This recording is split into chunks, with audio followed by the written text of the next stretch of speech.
So, I'm really fascinated by the debate that has been raging these past several days among conservatives around the issue of pornography. And I'm happy to accept part of the blame for helping to start this little scuffle, because I think that it's been a clarifying moment for conservatism. I think it's been an interesting conversation as well. And there was an article in Vox written by Jane Coaston, and she called me up and talked to me before writing the article as well to get my thoughts on it. I thought she did. It's actually very objective and fair and insightful, so I'd recommend that you go check it out. But as she, talking to both sides of the conservative divide on this, as she outlines, the dispute over porn regulation really springs from a more fundamental disagreement about the purpose and the nature of government. And so different conservatives have come down on different sides of this. Guys like Sarah Bomari have come down on the pro-regulation side, while the libertarians over at Reason have, unsurprisingly, come down on the other side. And then also, as I'm sure probably you've noticed, if you watch all the shows and you follow everybody here at the Daily Wire, you've noticed that the dividing line on this issue runs right through the Daily Wire as well. So Michael Knowles and Josh Hammer are also of the view that government has a legitimate role in battling the porn epidemic.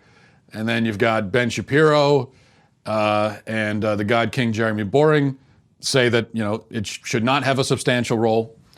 And that any role, if there is one, should not be an outright ban. So I don't want to say that their position is that the government has no role at all. I don't think that is their position, but certainly they don't agree with an outright ban. It seems to me they don't think there should be a substantial, significant role by the government in regulating this stuff.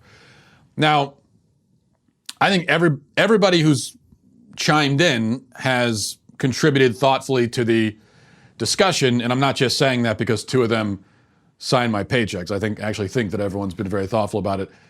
But through this whole back and forth, and this is why I wanted to, as we started the week talking about this, and it's been a running thread throughout the week, and now we're at the end of the week, so I figure let's put a capstone on the week, at least for me, on this issue. And putting a capstone on it, what I would really like to do is try to bring the conversation back to what I think is, when it comes to pornography, the central point. Now, there is a broader, more philosophical point that we've been talking about. But I want to bring it back to what I think is the central point when it comes to pornography specifically. And what I also think is my strongest argument. So putting aside for a moment the philosophical discussion about the nature of government, the state's role in preserving the common good, which is an important conversation. Also, again, I think a really interesting one, but it leads us far into the weeds, and I think we lose sight of the original subject that we're supposed to be talking about. And so that's why I wanted to re-emphasize a very simple point that I've made about the porn problem. I want to go back to it because everybody that's chimed in on this, if they have, I haven't heard it, but I have not heard anyone address this point that I'm about to make and that I've already made several times. And that I think has been lost in the whole, does government protect the common good, or is it about preserving liberty? Are those the same things? Are they not? All of that. The defense of pornography, or at least of its remaining legal and mostly unregulated, seems to hinge on the alleged fact, that the content in pornography is produced and viewed by consenting adults, right? If viewers do not consent to viewing a sexual act, then we all probably agree that a crime has occurred. So I think even on the far reaches of extreme libertarianism, I don't think you're going to find very many people who say that you have a right to have an orgy on the subway, okay? But porn is different, it's argued, because you only view it if you seek it out. If viewers of porn were not consenting, if internet porn, let's just say, were of such a nature that millions of people were forced to watch it against their will every year, then it would seem that the argument against prohibition or regulation starts to crumble.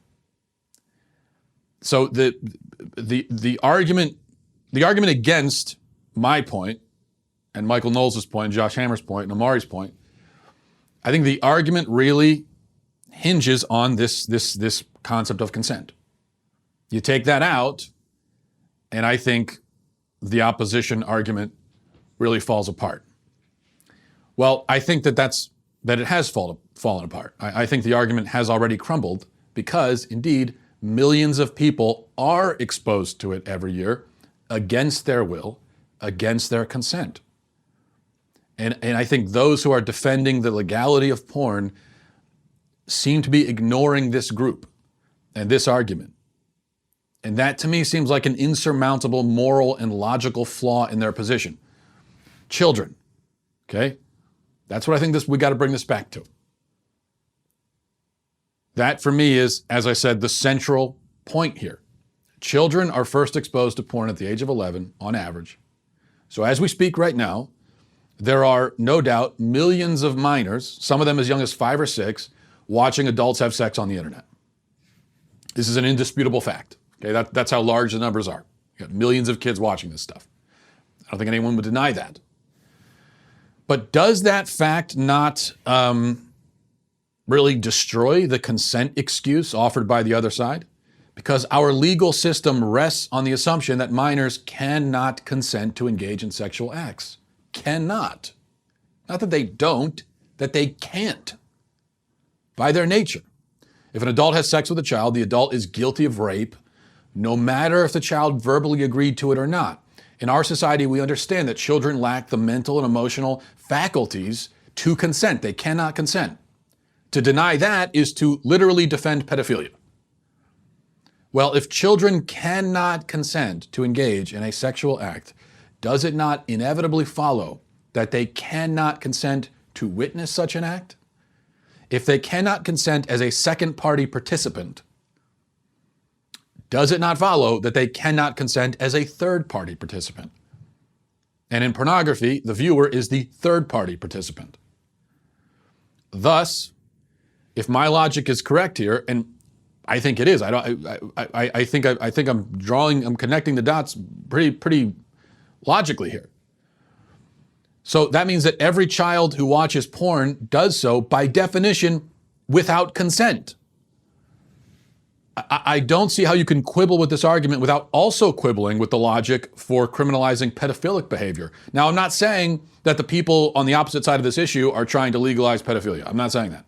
I'm saying that they fail to appreciate how our laws against pedophilia already provide a basis for pornography regulation. That's my point. This all means that every consenting adult who posts hardcore sex videos to the internet does so knowing that children can very easily access it and view it. They are putting it, as it were, within reach of a child. If the child reaches for it, who do we blame? Is it the child's fault or the fault of the person who put it there? I would argue that every child who has viewed internet pornography is a victim of abuse. And the abuser is the person who posted the content where a child with no trouble at all could find it. Now, it's even more serious than this, because the internet porn industry makes hundreds of millions of dollars a year on children. Each hit to a site like Pornhub is monetized. And we know, the numbers show, that millions of children are looking at porn. So millions of children, minors, kids that are 8, 9, 10, 11, 12, 13, 14, they're going to that site, just focusing on Pornhub for a moment. Pornhub is monetizing those hits. So Pornhub, this is inescapable, Pornhub is making millions of dollars off of showing porn to kids. If you don't think the government has an interest in protecting the common good, broadly speaking, will you admit that it at least has an interest in preventing people from making millions on providing pornography to 12-year-olds? I mean, can you at least acknowledge that? I mean, can you at least entertain the possibility that maybe the government could have some interest there? And there is nothing. If Pornhub, all you do is just go to Pornhub and that's it. And you got to click a little thing that says, "Are you 18?" That's it. That's the whole. Okay, that's all the protection that are put in place. Shouldn't it at least be a lot more than that in terms of protection? And when you get into all the, well, what about alcohol? What about cigarettes? What about this and that? Yeah, all of that stuff, there's much more regulation and protection. And yes, kids still can get their hands on it, but there is much more, there are many more protections put in place for all of that. Now, the obvious dodge here, as I've been trying to tackle all week, is to lay the blame at the feet of the parents. And I really, and I get, I know the argument. You'll say, well, it's not the pornographer's fault. It's up to the parents to stop their kids from seeing this stuff. I think that this rejoinder is very lazy. And I also speculate that a good number of the people making this argument either aren't parents or, they had young kids a long time ago before the internet was really a problem. I think that if you are a parent of a, 11, 12, 13-year-old kid, you probably have a greater appreciation than a lot of people seem to have for how overly simplistic that argument is. Now, it's true that parents should be doing everything they can to shield their children from the filth on the internet, but it's also true that the internet is ubiquitous and parents cannot on their own do a sufficient job in shielding their kids from it. They just can't. It's not that they won't or that they don't feel like it. They can't. That's the reality. That's the reality of the society we live in. If the child has no phone, no internet access at home, you're going as extreme as you possibly can, which isn't even that extreme. But these days, having no internet at home, that's pretty extreme. And in terms of protecting your kid from internet porn, what else can you do? That's as far as you could possibly go. But let's say that you go as far as you could possibly go. Well, he can still go almost anywhere and access the internet dozens of different ways. So short of moving into a cave in the desert, which maybe isn't such a bad idea, but short of that, a parent can only provide partial cover, but partial cover in the end is only a little better than no cover at all. Besides, none of this does anything to relieve the responsibility of the person posting the content in the first place. Even if every child exposed to porn has ineffectual and inattentive and lazy and bad parents, which most emphatically is not the case, but even if it was, that still does not explain why anyone should have the right to post sex videos on a public forum where children can easily access them. You're talking about, parents, that doesn't, well, what about this? Let's look at an adult, okay? Forget about the parents for a second. Let's think here about an adult who has a sex video, a depraved, graphic sex video, and he is now making the choice to upload this to the internet, send it out into the world for anyone to see. What about him? Does he have no responsibility? What is he, some kind of animal? He can't control himself? You're really going to put all of the responsibility on the parents? None on this creep at all? None on this scumbag who's putting this on the internet? Just here you go, anyone that wants to see it.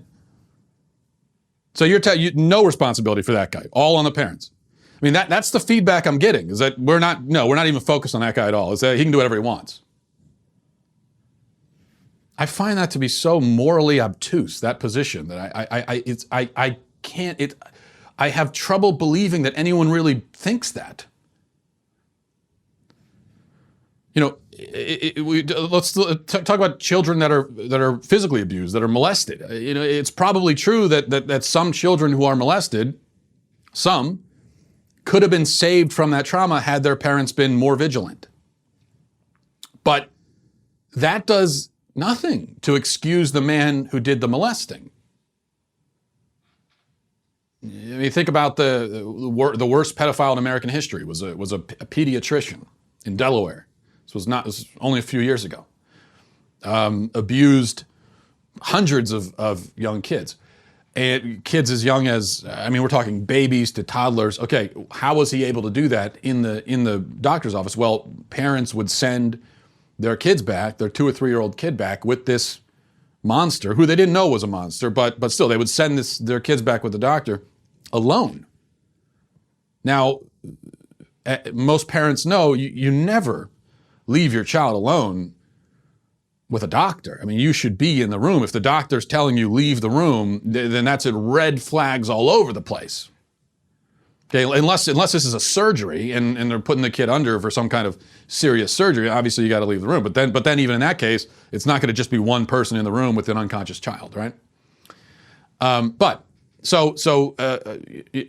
parents who allowed their kids to go back with this scumbag, this monster, this animal, they were tragically not as vigilant as they should have been.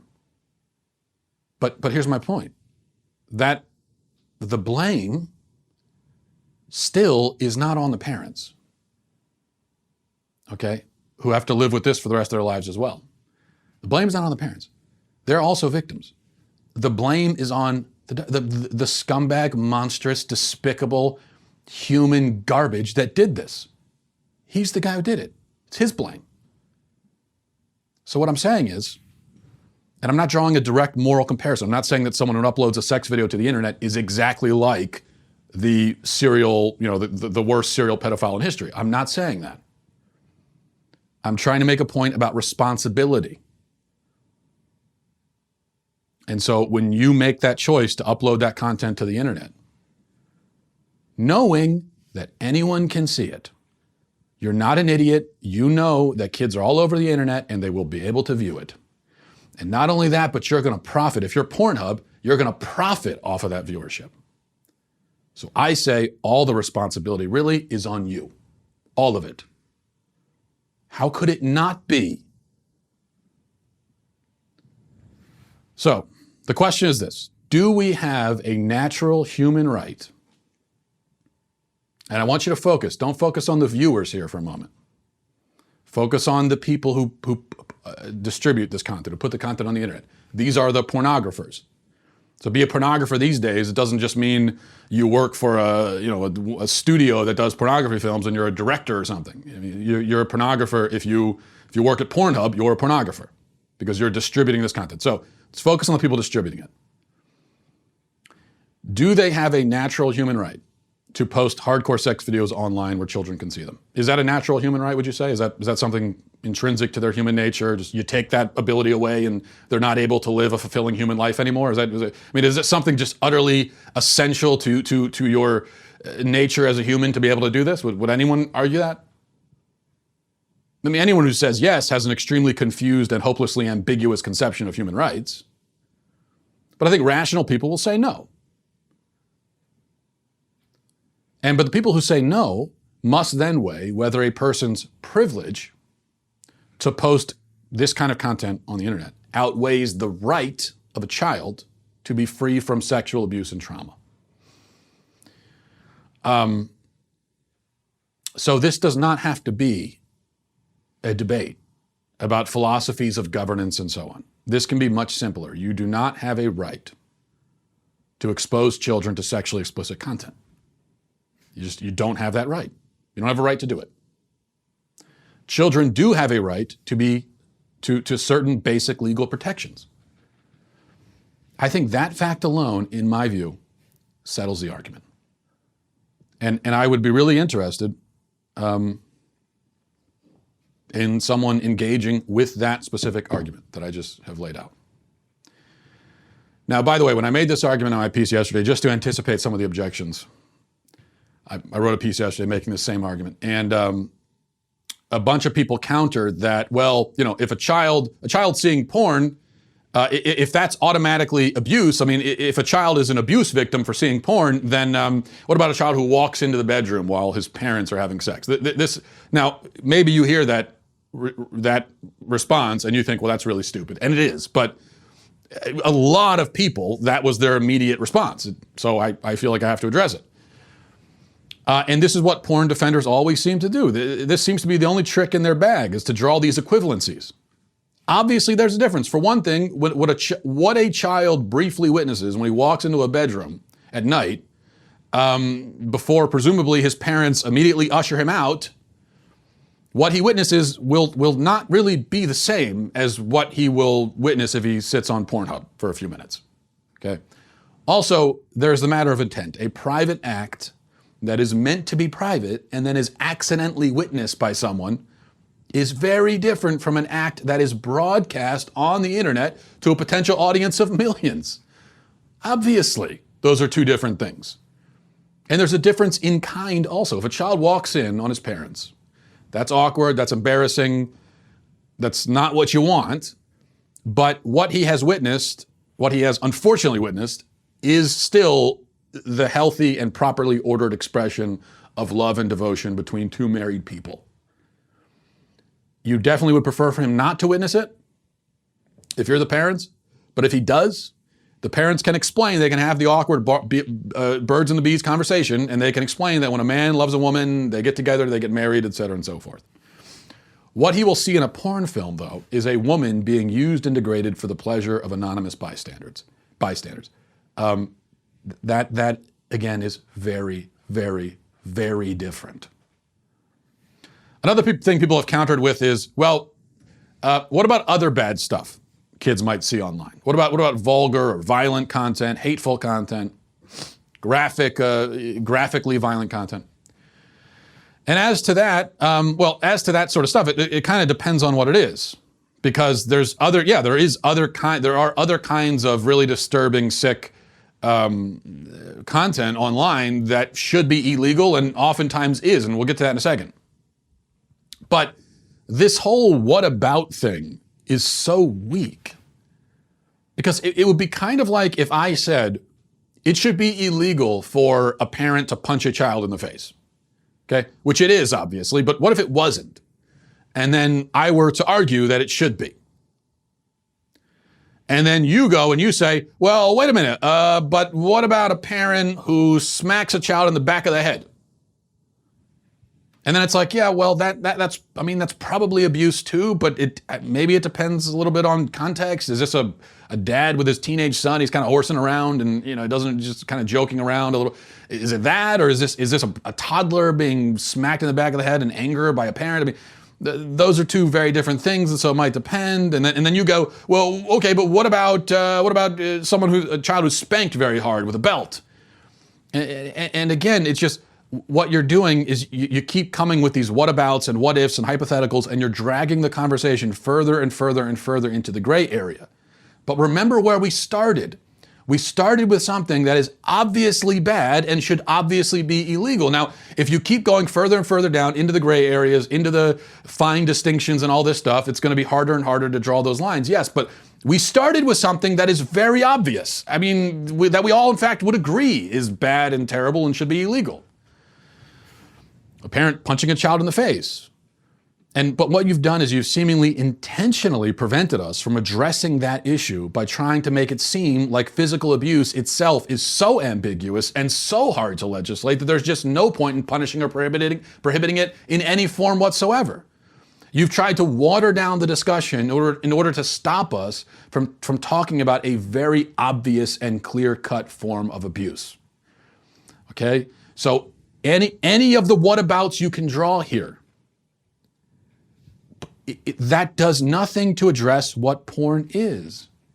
And it is something that is damaging and traumatic and harmful to kids. There's no getting around that. Is there other stuff in that category? Maybe, but can we talk about this category first? And if there is other stuff that should also be addressed, does that mean we can't address this? Why are you so afraid to have this conversation? And speaking of the other kinds of content that are illegal, in fact, someone brought this up yesterday. I don't remember if it was on Twitter or I don't remember where. Maybe it was in a comment section, email. It's all blurred together. But somebody said, well, what about, there's so many other horrible things. What about crushing videos, animal crushing videos? Now, I don't know if you're familiar with animal crushing videos. If you aren't, I'm sorry I have to tell you about them. But they are a form of video, and there's a lot of them apparently online. There's a whole deranged, sick community of people who post this stuff. And it's exactly what it sounds like. It's videos of animals being crushed or otherwise tortured and killed. And these videos are posted online, people watch them, and because they get some kind of sick enjoyment out of it. So someone brought that up to me, said, what about the crushing? And to that I say, yeah, okay, now here we go. Yes, I would say that is definitely as harmful to watch, if not more so. I mean, now it kind of depends on what, but that is definitely at least in the same category. But here's the thing. Those videos are illegal. In fact, it just so happens that they were very recently made illegal on the federal level. Donald Trump just signed something into law making it illegal to distribute, and there were other things involved in this law too. It wasn't just targeted at animal crushing videos, but that was included. It is now illegal on the federal level, as I understand the law, to distribute, post, distribute, whatever, these animal crushing videos. It's illegal. Now, that's very interesting, isn't it? Because now you could easily say, well, that's totally different because you're torturing and killing an animal, and so something's being killed that's different from pornography. Which again, it's not always different from pornography, because very often, in many cases, you have trafficked women and children who are in these videos, and you may not know it as the viewer. So there is torture and torment going on in these videos as well. But leaving that aside, the point is, it wasn't made illegal to record the videos. That was already illegal, obviously. Obviously, it's illegal to torture an animal. So that was already illegal. But the question is, once that's happened and there's footage of it and the footage is out there, I mean, unfortunately, the animal's already dead. So sharing the video is not going to hurt the animal. The animal's already been killed. Technically, that video itself doesn't hurt anybody. It's footage of something being hurt, but the video doesn't hurt anybody. What the law says now is that even if you weren't the one who did that, you still cannot distribute this video. So if someone were to send me a load of files of animal crushing videos, I didn't hurt the animals. The person who sent the videos didn't hurt the animals. The person that he got the videos from didn't hurt the animals. I mean, down the line, we're 20, 50, 100 steps removed, 1,000,000 steps removed, who knows? But I have these videos now. I cannot post them online. And I shouldn't be able to, in my opinion. But I wonder if you're, a defender of the legality of porn, how do you deal with that? Because if you're saying that pornography is, and please, I would ask you to deal with it aside from just scoffing. That's totally different, so stupid. It's not totally different. There are some similarities here that I think you have to deal with. One is the issue of speech. I mean, if pornography is speech, then why isn't this speech? Again, not the act, but what about, why is it not speech for me to distribute these videos? Maybe there's a message I'm trying to send. May not be a message you like, but I mean, am I not expressing myself in some way with this video? I mean, if that's not free speech, if that doesn't count as speech, if you're not going to buy that is expression, then why would a porn video, a rape porn video, even if everyone's acting and it's not really rape, but why is that expression? So I think it touches on the speech issue. It also touches on the issue of the effect of viewing content. I mean, what exactly is the problem with having videos of animal crushing and animal torture all over the internet? What's the problem? What's the problem with having kids view it?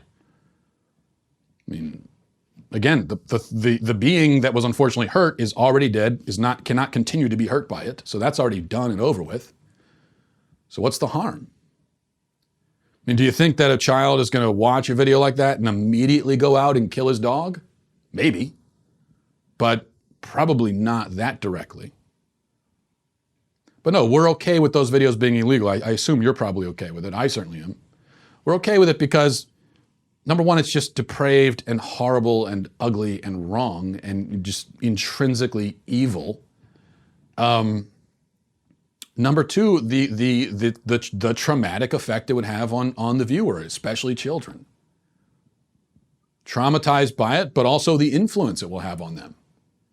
It probably, if a kid's exposed to that video one time, he's probably not going to go out and kill his dog. But if he watches that stuff enough and starts to find it appealing for some reason, yeah, I think he is going to be influenced. Obviously, clearly he's going to be influenced, even if he never actually hurts an animal. He's going to be influenced in that direction. What about all these videos online? I mean, some of the most popular search terms for pornography are things like rape, incest, teenager.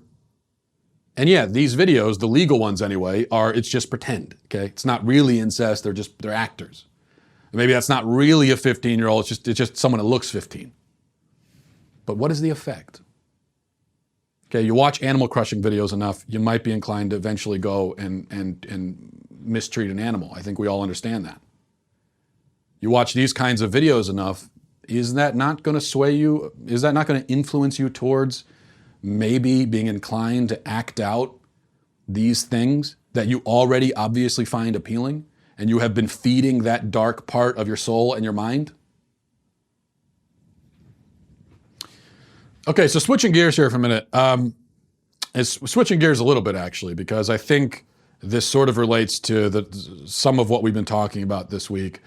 But there's this video that's been going around online. Maybe you've seen it. It's from Campus Reform, another classic, interviewing clueless students on the street bit. Those are always fun. But this one, the students are asked if they support Medicare for all, and then they all say yes, of course. And then we find out if they still support it once they discover what's actually in that bill, what it actually entails. So let's watch a little bit of this. The policy right now they're proposing is Medicare for all, which is the idea of government-funded health care for everyone. Is that a concept you view favorably or unfavorably? Favorably, for sure. I do support Medicare for all. I do. I do think that every American deserves health care. I do support that. I think it's an important form of universal health care. I do support free health care for everybody. In general, I would say yes. I do favor Medicare. I don't think there's anything that you could really tell me that would make me view it unfavorably. I'm going to give you a few of those things. I want to see if you view them favorably or unfavorably within the plan, and just see if it changes your opinion at all. So first off, it is mandatory. So it would be over 100 million people right now have private insurance plans that they like. They would be removed from those plans by the government. It would be mandatory, and they would be put on the government plan even if they didn't want to. Is that something that concerns you at all? Probably, yeah. Do you view that element favorably or unfavorably? I think I would say unfavorably for that. Unfavorably. I mean, they shouldn't be kicked off of it, I guess. That doesn't seem fair, I would say. The government can't force them to have health care with them, and it's just well, that's what this would do. Yeah. I definitely think everyone should have health care, but I think those who are able to get private health care don't necessarily, shouldn't have to necessarily be removed from it. Yeah, I mean, as a Bernie supporter, I think you do have to give up some choice just for the benefit of everyone in society. So the second part, it would eliminate private health insurance, the entire industry. It would be just under 1 million jobs would be eliminated because all insurance moved to the government. Unfavorably. Unfavorably. Okay, very inspiring. Gives you a lot of hope for the future of our country, doesn't it? So how does this relate to our discussion this week? Well, I think it relates this way, because what you find is that these students initially support Medicare for all because they find the moral argument for it appealing. And that's how it's sold to them, and that's how the left sells all of its policy ideas, morally. So you heard the first student say something like, people deserve it, or something along those lines, which is a moral statement, talking about what people deserve. Then it all starts to fall apart, not when they're told about the financial cost, although that does come later in the video when they discover that the free Medicare isn't actually free because the taxpayers have to pay for it. Turns out nothing is free in life. I guess their dads never told them that. They never gave them the old money doesn't grow on trees shtick. But I think you see their dreams for Medicare for all start to die in their eyes, start to fade a little bit when they're presented with a fuller view of its moral implications. People will be forced off of their private plans. People will lose their jobs. Now, there are economic issues there as well, but mainly, I think, for these liberal students, it's the moral problem. And so this is just a small example, but it's very important. And I've been saying this not just this week, but for years, that the left makes moral arguments for all of their positions, all of their policy ideas, all the laws and legislation they support, everything. They always make those arguments on a moral basis. Just pay attention. Next time you hear a leftist, whoever it is, AOC, Bernie Sanders, Elizabeth Warren, listen to the Democratic debates.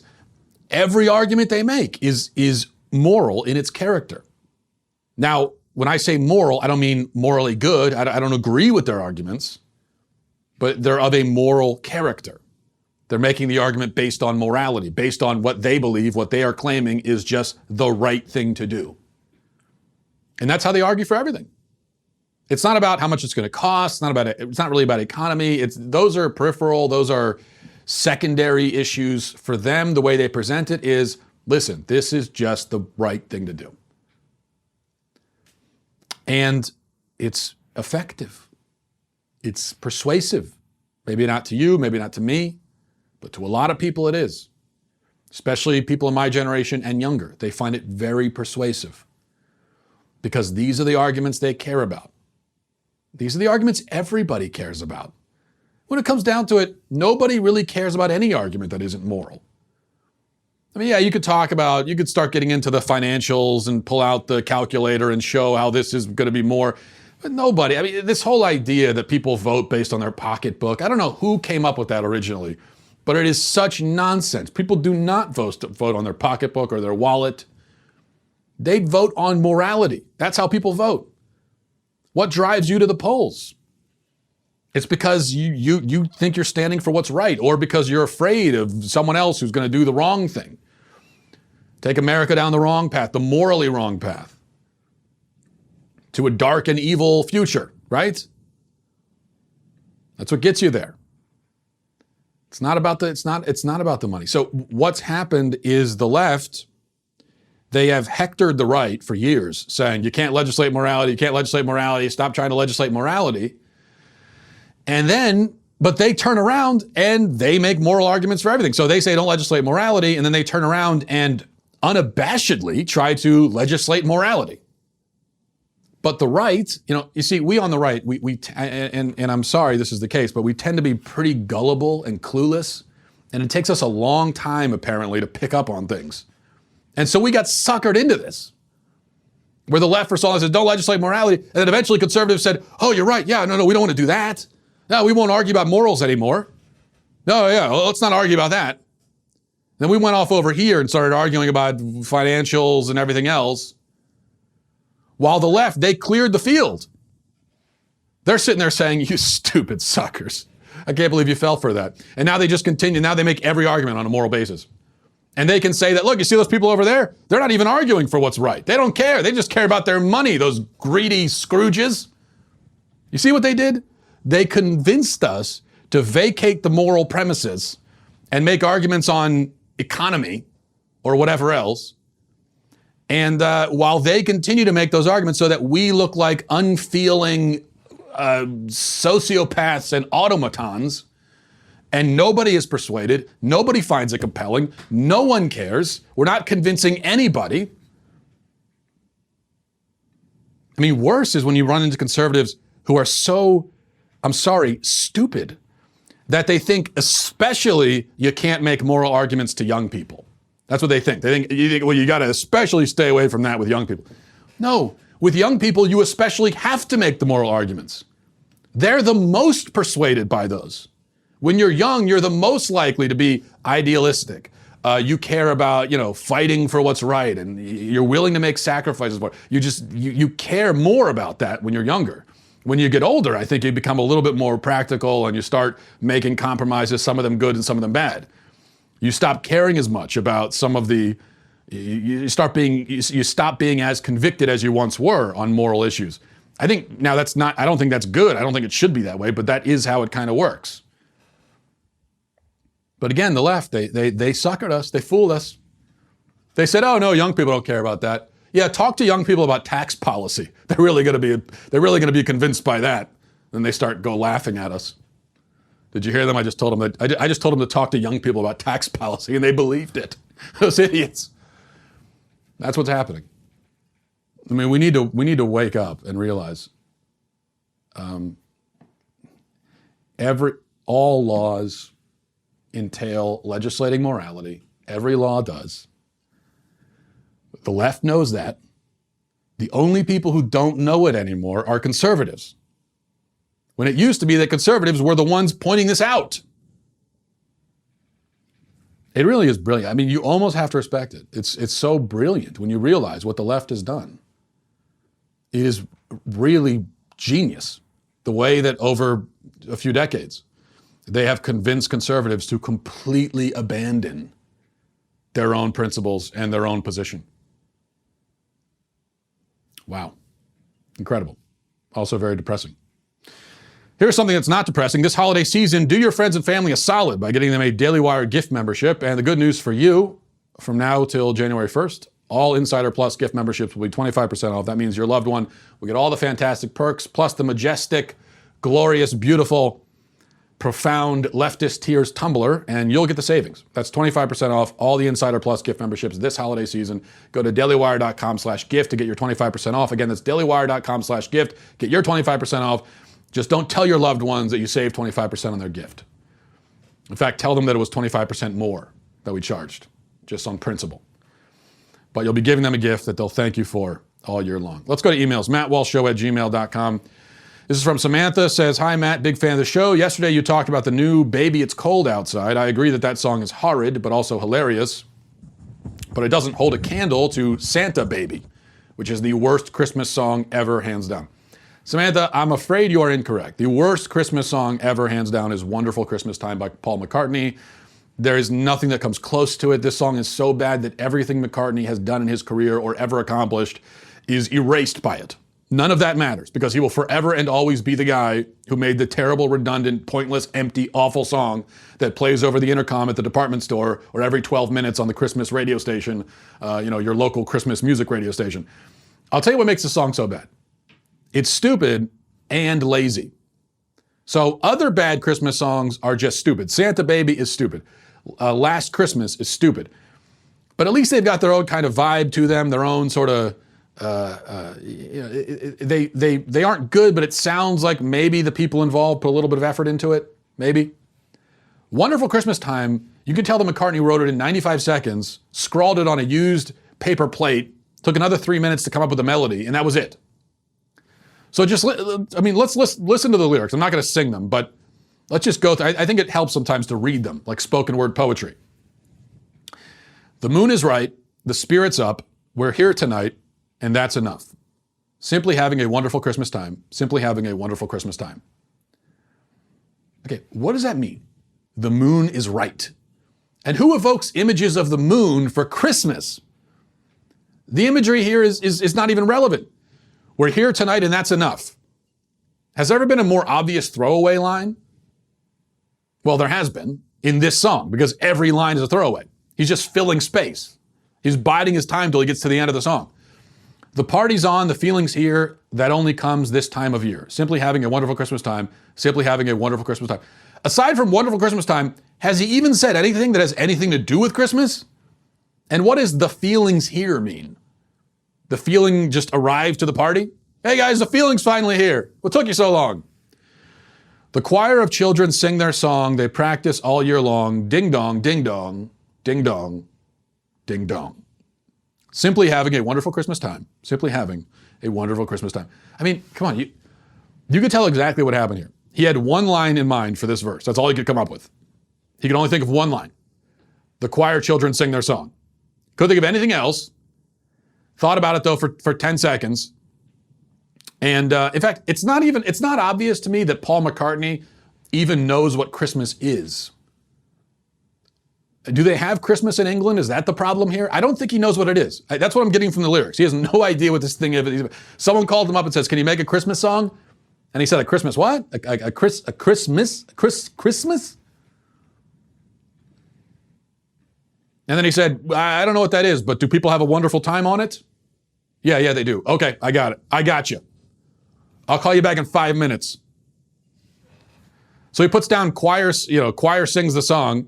Then he's like, yeah, choir sings a song. They practice all year long. And now he needs another two lines to fill out the verse. And so he thinks, they practice all year long. They sing the song. Ding dong, ding dong, ding dong, ding dong. The word is out about the town to lift a glass and don't look down. What? Well, now he's given up, okay? This, at the end, he's given up. This is actually a very depressing, morbid song.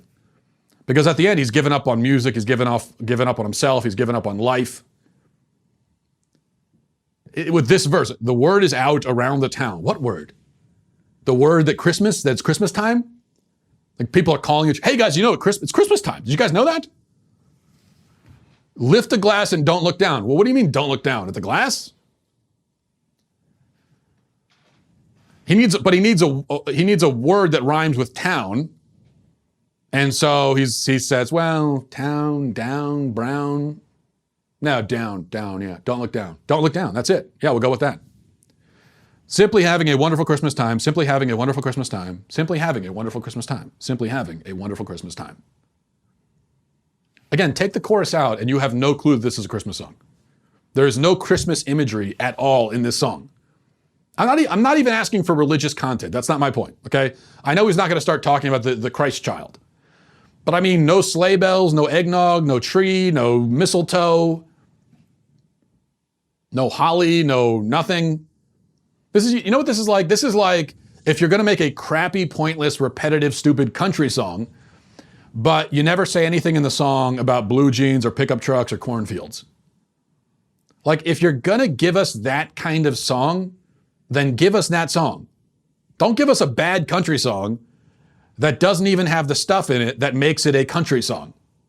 So now we have a bad country song that isn't even country. It's just a bad song. It's just a bland, generic song that isn't even country. So don't give us a bad Christmas song that lacks even the Christmas parts of it.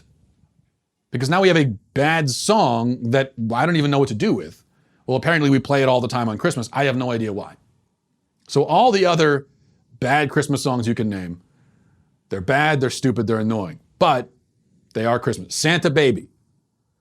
I don't know what's going on in that song. I get what this is like a love song to Santa. Pretty weird.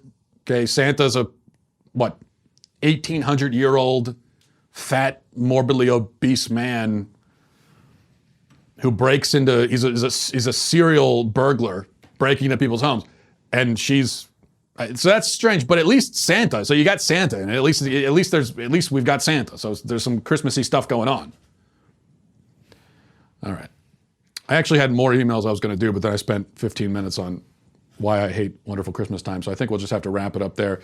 And hope you guys all have a great weekend. Godspeed.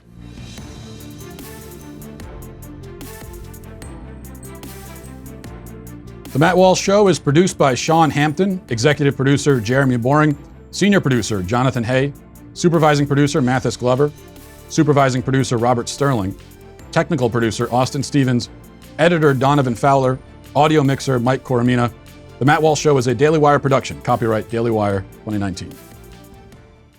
If you prefer facts over feelings, aren't offended by the brutal truth, and you can still laugh at the insanity filling our national news cycle, well, tune in to The Ben Shapiro Show. We'll get a whole lot of that and much more. See you there.